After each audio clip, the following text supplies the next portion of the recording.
just a hack. It's just an absolute hack. And he gets his ass kicked by his teammates every week. It's just, it's terrible. It's just terrible. We're back here on Hack City. Joe DeLeone and Sean Anderson, two former college football players from the University of Rhode Island. We're doing yet another conference preview episode. Pac-12 episode got some pretty good reaction. Some people called both of us USC haters, which I thought was kind of funny. I think you should have worn your USC hat. Do you have any Big 12 hats, by the way? We're doing the Big 12 today. Do you have any? Shoot, hold on. You have so many hats. If you were smart, you could have prepared for this. You could be preparing for this. I'm wearing an Alcoa hat, which is a very small regional company in Tennessee. It's all good, but I don't think I have any Big 12 hats.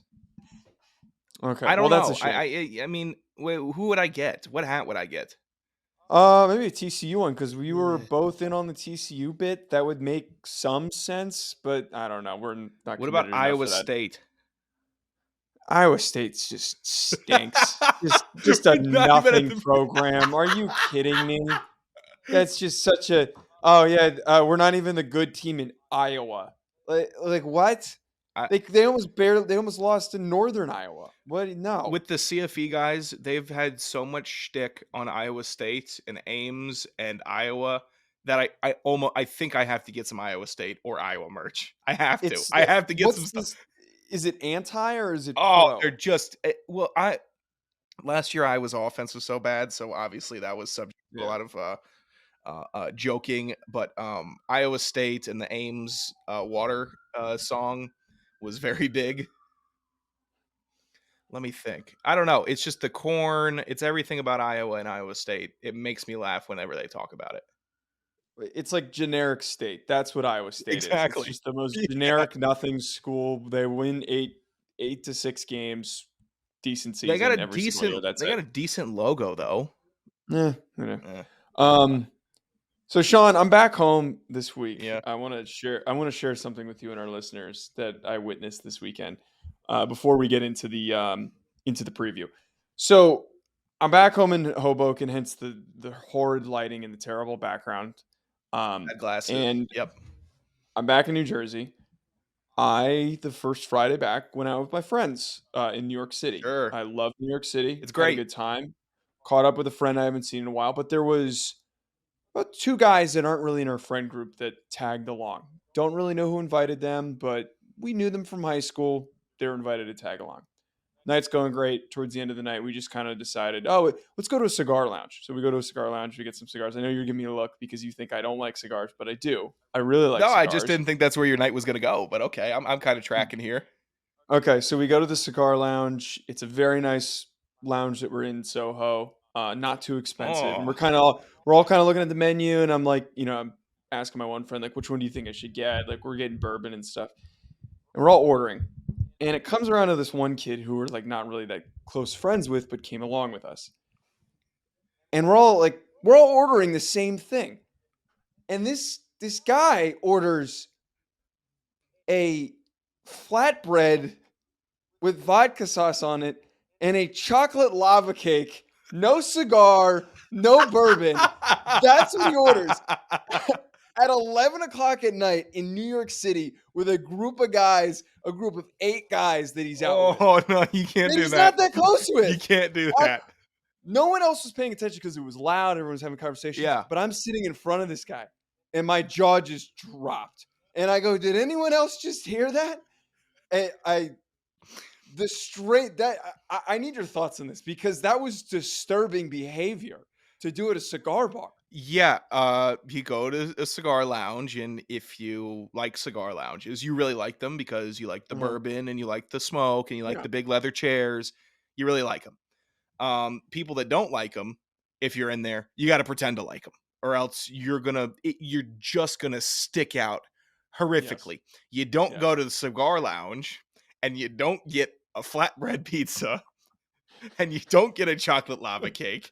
If I didn't. Wait, I missed a part. Wait, he also then ordered a vodka cranberry. No, you don't do that there. You do not do that there. That is unhinged. That's unhinged. That's somebody. That is a. I think you should leave skit. That's what that is. That's exact. What are you doing? What are you getting? What's the order? chocolate lava cake. Yes. I want a chocolate lava cake. No, you don't do that here. You don't do that there in New York City. If you're doing that, I don't know, in Tallahassee, okay, sure. You get It's shot. that's What are a you little talking different. about? I'm just saying, New York City, you got the ambiance, you got everything. Yeah. That's what you're doing there. Okay, it's you're not sitting next to some sunburned old man, just chilling in the cigar lounge where no one really Right. cares. And you know what? It is vain. I'd say this is a vain conversation where people can live their lives and order what they want. But there's an appearance to put up in a cigar lounge. There's an appearance where you know what you're doing. There's an appearance you know what you're ordering. There's an appearance, hey, look at this. Even if I don't like it, I'm going to pretend like I'm someone that likes this because that's the scene. That's the scene you're in. Not party time, fun time, flatbread eater. Nope. Don't like him. You should lose his number. I'm not really friends with him. Like I just kind of like an acquaintance. He's closer friends with like one buddy like invited him to come What with does us he do 'cause for a living? He went to Delaware. He works in a like a law office, but he actually had previously worked did a little sports media work. And he wants to get back into it. The pandemic kind of I was having a very serious conversation with him about this while he was eating the chocolate lava cake and Hey, guzzling down his vodka cranberry. I'm gonna make an announcement to him. You're not cut out for it. You're not cut out for it. Oh, don't do that. Stay at the law office. You're not cut out for that either. You're not cut out to work at a law office because you're not representing me. And I don't want. No, he's not a lawyer. He's like it's like an administrative. That's role. almost It's worse. admini- That's almost worse. No, because any bozo can work in an administrative. I don't want him touching my Not papers. that he's a bozo. I don't want him touching my papers. Like my final point before we transition, because I try not to do the opening monologue too long. The thing that throws me off the most is the fact that he did this with a group of guys that he's not that close with. Like we knew him in high school. He wasn't in our friend group in high school. We're also hanging out with a kid that we hadn't seen for 8 years because he moved to another country and he moved back to New York City. Not the vibe to order that. That's the strangest part for me. I think it was because he was really drunk and he just wanted a chocolate lava cake. Yeah. Still. Also, part of growing up, and I've learned this as we're both growing up, and I think you're learning this also, is knowing what to get. It's knowing where to get it. Or how to fake it, too. Or how to fake it. That you don't like cigars? You get the cheapest one and you choke on it a little bit and you don't finish it. You don't go to a steakhouse and order chicken or fish. You go to a steakhouse and get steak. That's what growing up is. If you know somebody in your life that does the opposite and just wants what they want, they're still a child. It's kind of based now that I think about it, actually. It's kind of based. It's not based. You're not going to let this be based. You're not going to flip this around and have that be based. No. I made a good argument and you can't. No, it's not based. Because I don't know if it's childish. It's a little based. It's like, I want chocolate cake. It's 11 o'clock and I'm drunk and I'm hungry. I want chocolate cake. It's not based. That's not based. All right. Well, let the comments decide. Okay. Let the comments decide if you should order a dessert at a cigar lounge. Oh, man. Well, I thought you'd be entertained. Bring a hot dog to the opera, why don't you? That'll work. That's what you're supposed to do. You don't see me rolling into the Kennedy Center with stains all over my shirt. You understand where you're going. Oh, God. All right. Well, we do have a preview to get to. We were talking about the Big 12 today, Sean. So, the conference last year that was the Big 12, it was a little odd. A very weird vibe to it. Fun. In the sense that it had a lot of mid-tier teams, like a lot of mediocre, inconsistent teams. The big brands, they didn't really live up to the usual hype. And Texas was Texas like they usually are. Yeah. But then there was the crown jewel. Sonny Dykes, they led TCU to the promised land. Everyone knows who paid attention to Hack City, knows that we're TCU homers. Now, Sean, I hate to do this to our listeners, our TCU listeners, that might think that we're abandoning them. We kind of are. I am. I don't know about I don't know about am you, Sean. abandoned. They put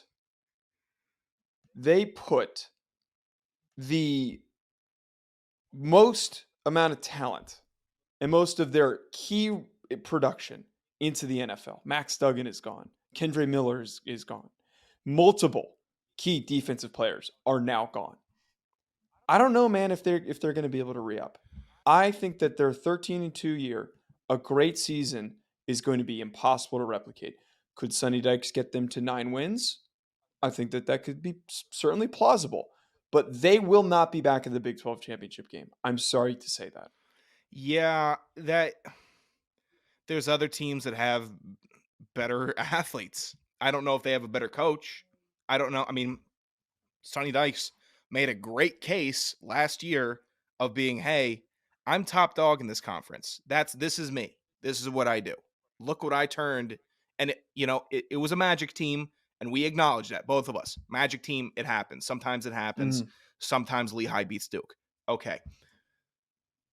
I still think they were structured well enough. Their offense played well, and they made the most out of the players that they had. They got everything that they could out of the players. So, Magic team. This year, you can't expect the same thing. You just cannot do that. They weren't dominant last year. They snuck by because of the juice that they had. They were great, but they weren't dominant. They were great to watch, rather. Let me push back slightly on that.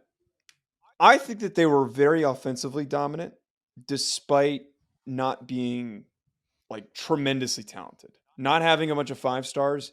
Like what they got out of Quentin Johnston and his production was a big reason why they were successful. But the biggest reason why I'm concerned for their outlook is the fact that Garrett Riley's gone. I gave, and I will give, so much credit to Garrett Riley, to the offensive success they had last year, because he schemed up one of the best offenses all year long. That offense didn't show up against Georgia, and that was concerning. But I think that Clemson, once we get to that ACC preview, is going to take that next step. Because Cade Klubnik is going to be a Heisman finalist potentially because he has Garrett Riley. It is one of the most difficult things ever in the history of college football, in football in general, to replace an elite coordinator. It is a tale as old as time. It's that there's going to be you could recover in a couple of years. I'm with you. But that first year is always going to be a down year. I'm trying to think. It's always going to be a down year. Recent memory, the only team that I think that's done that well is the San Francisco 49ers replacing their defensive coordinator every year. But that's outlier.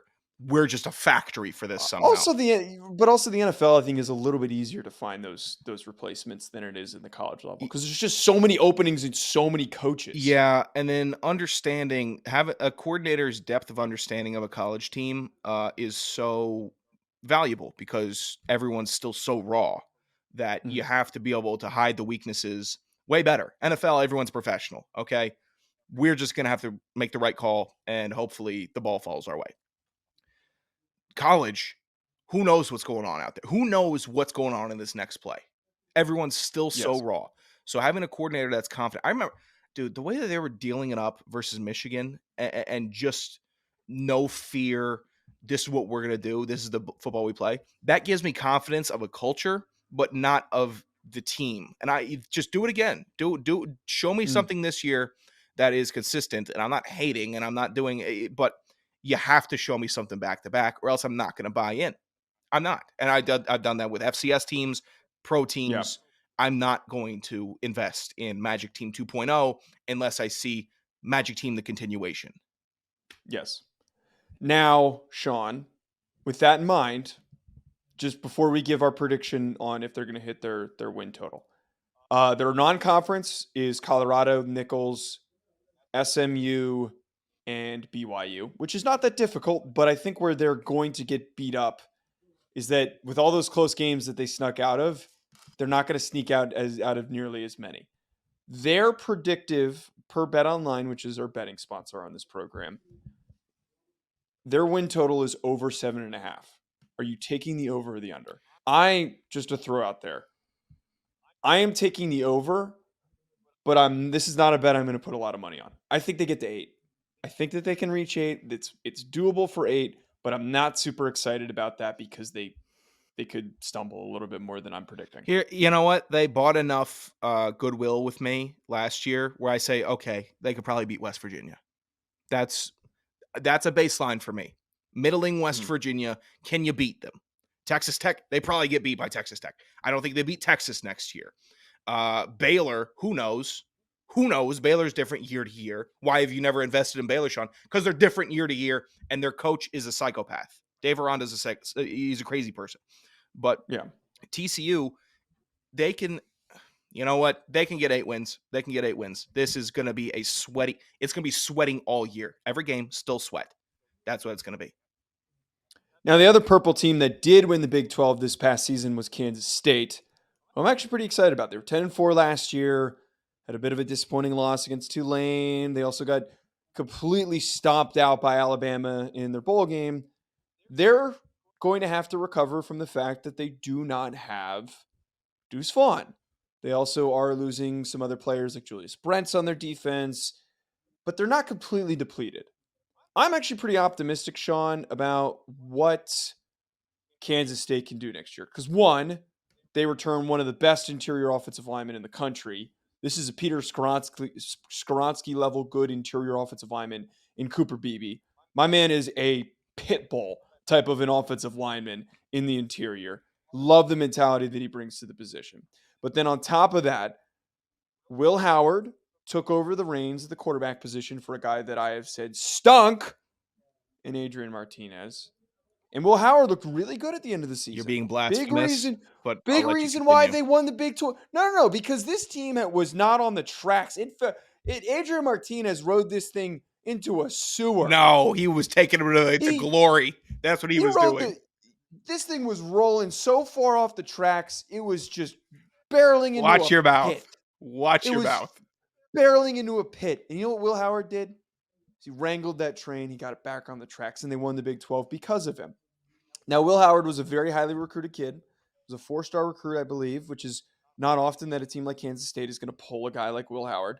I think that his progression and the general direction of this team is in a pretty good spot. I don't think that they're like a lot of these other teams in the Big 12, especially like TCU, that they're depleted now after having a really good year last year. I think they're getting even better, which we need to give them more credit for being the potential possible winners for this conference. And I'm going to throw this out there. I'd rather bet on them than Texas, because Texas has done nothing but disappoint, and Kansas State has done nothing but surprise us. I know. We'll get to Tech. I have thoughts on Texas. Everyone has thoughts on Texas. That's why it's Texas. Yeah. I'm with you on Kansas State. I'm with you. I like that you use Pitbull because I use Bull Shark. That's I didn't even notice that you wrote that. Yeah, down. that because when he's doing cleanup, it looks like, what was the movie where Sylvester Stallone played the shark? He looks like that character, the Shark Man. That's what he looks like. Yes. He's just neck thick, shoulders. He's an NFL guard. This is an NFL guard that we're watching on Kansas State. Yes. That is who he is. I love Cooper Beebe. Watched him today. Yes, play for my team. Please be that guy, because he is that guy. Will Howard, in on Will Howard. I'm in. He does some weird things with his feet sometimes, just unnecessarily, like a golfer swing almost. Freaks me out a little bit. Stop doing that. But this is kind of your off platform. Hey, I'm just gonna skip this rock across the water. He's big as shit too. I know, man. he's huge. That. He's huge back there. I'm a hack and I'm obsessed with the big guys. I know. Like, I admit that. I'm with you. But I'm in. I'm in. I know that they lost the Messiah last year, so it's gonna be tough. But I gotta get a jersey of his. Martinez, not Will Howard. And then the other key player that you put in the doc, Kobe Savage. Is that not one of the coolest names? It's a great name. That needs to be talked about more. It's a fantastic name. Great DB name. And he is. This is gonna sound like Sean's making us a reach. Oh no, it's gonna sound like it, and I'm not saying he is. His mannerisms, Tyrann Mathieu-esque. Not saying he is Tyrann Mathieu. After he makes a play, energy guy, electric, mean defensive back, just not afraid to get up in the box and make a big tackle, thumper, and he's just got range. He's not a tall Richard Sherman defensive back. He's just there. He's just there, which I like. I like him. I think he's a good defensive back also. So their over-under is set at 8.5 wins. I believe that's attainable, but to put some context on this, their non-conference schedule, SEMO, which, oh my God, I'm going to get picked up. Kansas State fans hate me, by the way. I forgot. I just remembered this. They were really upset with me because you were I shit, disrespecting their Lord. because I shit on Adrian Martinez relentlessly. There was no need. And he's they fantastic. Go screw. Even though the headline of this is probably going to be Kansas State will win the Big 12, and I'm just sitting here I'm being mean to the fans, but supporting the team. Figure that one out, guys. Southeastern Missouri is actually a sneaky good FCS program for next year. They actually have a couple NFL guys on that roster. So putting that out there, pay attention. Troy, we spoke very highly of when we did the Sun Belt preview. Yes, Sun Belt preview. They are a Tulane type team that could, if you're not showing up to the game, you're looking past them, like an App State type team. Sure. Okay, I see where you're going. You're looking past them. You're like, oh, this is in the bag. We got this. And then you're like, oh, why are we only up by 7? Oh, why? Wait, they just returned that kickoff to the 50-yard line. There's only 2 minutes left. What's happening right now? That's a team to watch out for. Probably going to beat them. And then they also play Missouri, who's not as bad as I think a lot of people think that they are, or is is a lot worse than people think that they are. That being said, I am bullish on Kansas State, though. I think that they will be playing in the Big 12 championship game at the end of the year. Maybe against Texas. Maybe it's Oklahoma. But I'm taking the over on the 8.5. Kansas State, rather, can beat any team on their schedule this year. They can beat Texas Tech. They can beat TCU. They can beat Oklahoma State, UCF. Nice to see you. Texas, they can beat, and they can beat Baylor. That's what they can do. They can do it. I think Chris Kleiman is a great coach, and he was able to adapt last year and put in young, inexperienced Will Howard instead of after the Adrian Martinez situation. So he was a good coach. That was a good decision. So I think that they can win all of those games. I would take the over on this. Just because also it's not like when we were talking about the Pac-12 where we're like, oh my God, somebody's got to start losing these games. No, there's going to be plenty of teams in the Big 12 that are losing these games. There's going to be plenty of wins to go around. Right. Texas now, which is the butt of every single joke, every single year. This is supposed to be their year, though. According to Urban Meyer, this is a national championship winning roster right now that we're looking at. Are they back? Are they back? You think we're going to? They were 8-5 last year. Yeah, exactly. That's going to be the minute they lose one game, that's going to be the first thing that's posted. Probably by my counterpart, Blake, is probably going to be the first thing that he posts. Oh, he'd like that. 8-5 last year. No, he loves them. 8-5 last year. Quinn Ewers took over for quarterback. He's going to be the starter this upcoming year. One of the highest rated quarterback recruits ever. Has every tool in the toolbox. I think he lacks the confidence to get to where he needs to be. I also think that he was banged up. That hurt him a little bit last year. They also have a lot of athletes on offense. Jatavian Sanders is one of the best young tight ends in all of college football that isn't getting talked about enough.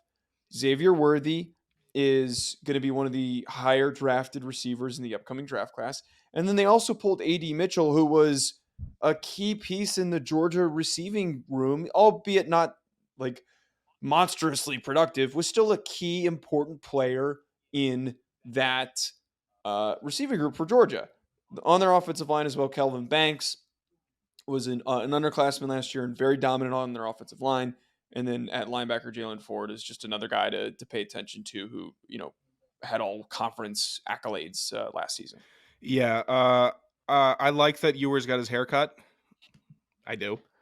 Ryan brought that up too for some reason. Look, here's the thing.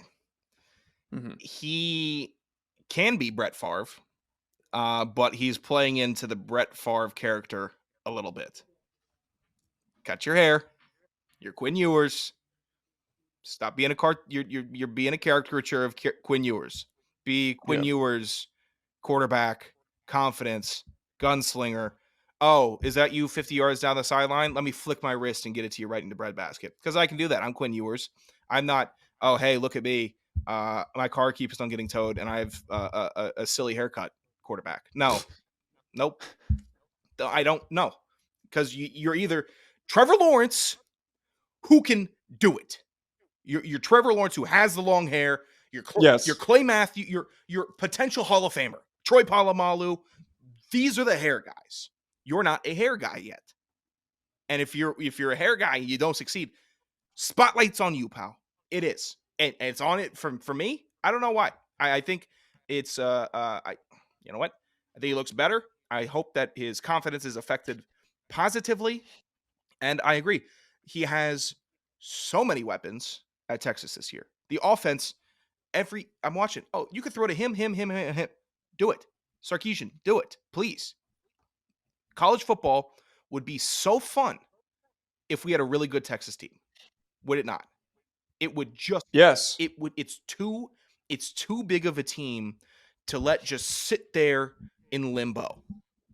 You do it finally, Texas. Give us something that we could really get juiced up for, and I think they can. Now their win total is set at 9.5, and that's just really depressing for me. Look, I'm just gonna be blunt. 9.5 wins is way too high for any Texas team. Why do we do this every year? Why do we set this high expectation for a team that's still yet to prove themselves? 9.5 doesn't sound like a high number. It doesn't, but I'm not taking the over on that. There's a good chance that doesn't hit. It's a bad bet to take. Because what's going to happen, and their non-conference is actually not hard, but it's not easy because they play Rice in Wyoming, but they have to go to Alabama, which I'm going to say right now, that's a guaranteed loss. That's a loss. You can't beat Alabama at home the way that you played them. You're not going to beat them at Alabama. That's not going to happen. 9.5 wins. If they make it to the Big 12 championship game, it's probably going to be right at 9 wins. Yeah. I don't know, man.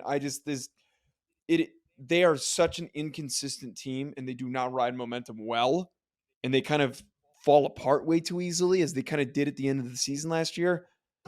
Sarkisian's got to prove it to me. I know that you are a big Steve Sarkisian fan, but he's got to prove it to me. Oh, yes. I'm not. It was a long time ago in Atlanta when Steve was there. I was a little harsh at times. Mm-hmm. I wish I wasn't as harsh, but he broke my heart every week.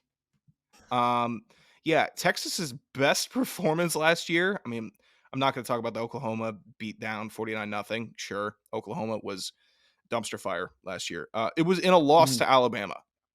That was their best performance last year. They lost 20-19. Tell me a performance that they put up against some of these other teams that you would say was better than that. And they lost. You're going to lose to Alabama. You're not going to get 10 wins, but you could make it fun for everybody if you get 9. You could make it really fun. Use your weapons. Go out there, be confident, play football. That's all they have to do. It's right there. Texas Tech, the other Texas team, 8-5 last year. A little surprising. They had some good games. They also beat Texas last year. Yep.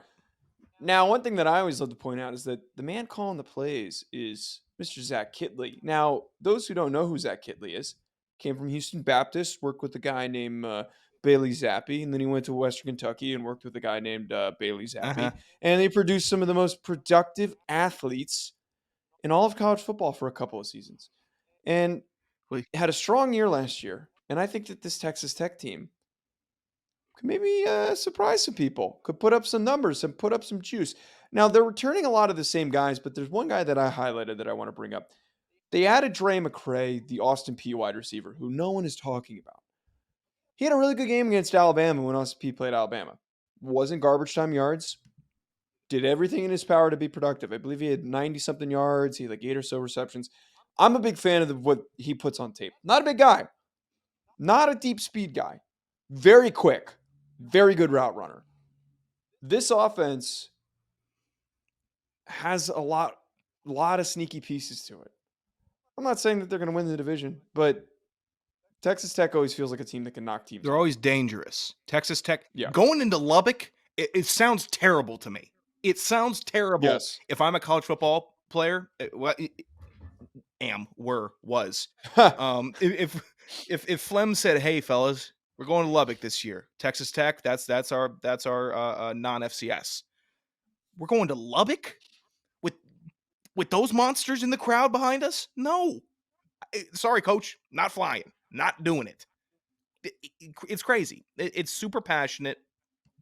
Texas Tech is great. They have a little tough. We got to play Oregon earlier in the year. Yeah. And then, but last year they produced moments where you're like, this is Big 12 football. This is what I'm in for. Give me some scoring. Give me some defense that makes me want to rip my hair out because I bet on you and you don't want to tackle in the defensive backfield. It's okay. That's Big 12 football. They're fun. They're dangerous. And they beat Texas last year. It's great. Keep it rolling. Keep it rolling. I can't get enough. I'm a Big 12 guy. I think I'm a Big 12 guy. But you don't have any Big 12 hats. Over under is set at 7.5 wins. I'm going to take the under on that. I'm going to be completely blunt here. I don't know, man. I'm going to play Oregon. They do play Tarleton. They do play Wyoming. But I'm taking the over. I'm taking the over. Why? Why not? It's gunslinging Lubbock. Go ahead. Let's go out and have some fun. Deep analysis that you get here on the pod. I'm taking the under. Sean, they could beat Wyoming. They will beat Wyoming. They're not. I don't think they're not beating Oregon. I didn't say that they weren't. They could steal from Kansas. I'm sorry for cutting. Bad timing here. All I was saying is that they could get picked apart by having to play Kansas State, and actually they don't have to play. They don't have to play Oklahoma. I don't know. I'm still sticking with the under on this. They could lose to BYU. They could. Right. So that's where I think that game could turn the whole bet around. It really could. Sean, our last team here, Oklahoma, who was 6-7 this past season. They're projected at over 9.5 wins, which is pretty spicy. Dylan Gabriel returns a quarterback. Ugh. I have been a little bit harsh on Dylan Gabriel on some other programs. You're not the only one. I've been harsh at times as well. He's been inconsistently healthy. When he's healthy, he's a pretty good quarterback. I'm going to sit here and admit that. They also had one of the craziest portal hauls out of any of these teams. And it starts with the fact that they pulled Deshaun McCullough, who is an extremely talented edge rusher from Indiana. Was a total mismatch. Ended up at Indiana because I believe his dad was on the coaching staff, was a 4-star recruit, and he transferred to Oklahoma this offseason. I think, albeit they are depleted, they lost Marvin Mims, they lost Anton Harrison. Look, I'm going to say this. I think that Oklahoma is on a better trajectory, and I think that we're way too aggressively against Brent Venables. If someone is going to get this team right and make them defensively stout, it's Brent Venables. I'm not in. I'm not in on Dylan Gabriel. I'm not in on Venables. Last year was atrocious, Joe. They were atrocious. They were demolished by the portal. Every kid that was recruited by Lincoln dipped. I got you. That's really hard to recover from. It's terrible to recover from, and that's why I have to stay out. You beat Kansas by 10. That's good. You lost 49-0 to Texas. How's that possible? You lose to West Virginia last year. Lose to Texas Tech. You lose to Florida State. Florida State was better. I mean, what are you hanging your hat on? What game are you hanging your hat on last year? The beatdown of Nebraska? I'm not in on Dylan Gabriel. I don't like his motion. I don't like his delivery. I think he throws balloons. And not ducks, but it's just floating there, waiting to get picked off. I don't think his pocket presence is that sharp. I think that he has the ability to throw the ball kind of hard, and he can run on a design quarterback run, so that's enticing to a college football play caller. I get it. I understand the upsides. I don't like the downsides. I especially don't like the downsides. So I'm not in. That's not a quarterback that I see winning a ton of games in the Big 12 this year. I don't see them winning 9 games with him at the helm. I don't. Under. All right, that's fair. Under. That's way under. That's fair. Yeah, their over-unders at 9.5. They could go 6-7 again next year. They really could. I'm optimistic on their outlook, but I think that they get stymied at 9 wins. I think that they can't progress past that. But I don't believe that they don't have a disturbing non-conference schedule like some of these other teams do, where like Texas has to play has to play Alabama, and Texas Tech has to play Oregon. Like, that's tough. But I think that they can get to 9 wins, or at least 8. But again, that 9.5 number, that's a juiced number by idiots that are, just trying to buy into the fact that they had a good recruiting cycle. Their success is going to come. I think their real success is going to come the following season. I think they lose to Cincinnati. I think they lose to Texas. I think they lose to Oklahoma State. I think they lose to TCU. They could lose to. I don't think they lose to BYU. They could lose This to is why we call it Tulsa. Hack They City. could lose to Tulsa. This is why we call it Hack City. At Joe DeLeone, at Sanderson Radio. It's going to wrap us up on. We'll be back next week. Enjoy your weekend, folks.